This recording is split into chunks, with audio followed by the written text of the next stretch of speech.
Portable water filter ഉപയോഗിച്ച് ധൈര്യമായിട്ട് ഏത് ടാപ്പിൽ നിന്നും നിങ്ങൾക്ക് അണുമുക്തമായ വെള്ളം ഇതുപോലെ കുടിക്കാം. GCAT-ൻ്റെ ഒരു പുതിയ ഉൽപ്പന്നമായിട്ടാണ് ഞാൻ ഇവിടെ വന്നിരിക്കുന്നത്. വളരെ ഈസി ആയിട്ട് നിങ്ങളെ അത് വിവരിച്ചു തരാം. നമ്മൾ യാത്ര ചെയ്യുമ്പോൾ ട്രെയിൻ യാത്രയിലോ ബസ് യാത്രയിലോ മറ്റ് ട്രക്കിങ്ങിലോ ഒക്കെ ആണെങ്കിൽ പോലും വെള്ളം വളരെ അനിവാര്യമാണ്.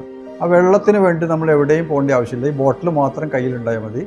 നിങ്ങൾക്ക് എവിടെയൊന്നും വെള്ളം ഇത് തുറക്കുക, വെള്ളം എടുക്കുക, വെള്ളം നിറക്കുക, ഇങ്ങനെ വെച്ചുകൊണ്ട് നിങ്ങൾക്ക് വളരെ ഈസി ആയിട്ട് വളരെ സിമ്പിളായിട്ട് കുടിക്കാൻ പറ്റും. കുടിച്ചു കഴിഞ്ഞാൽ ഇത് കൂട്ടി വെക്കാം. ഇതിൻ്റെ മറ്റൊരു ഉപകാരം എന്ന് പറയുന്നത് നിങ്ങൾക്ക് എവിടെയെങ്കിലും ഇരിക്കുമ്പോൾ ഫ്രീ ആയിട്ട് മൊബൈൽ സ്റ്റാൻഡായിട്ടും കൂടി ഇത് ഉപയോഗപ്പെടുത്താൻ സാധിക്കും.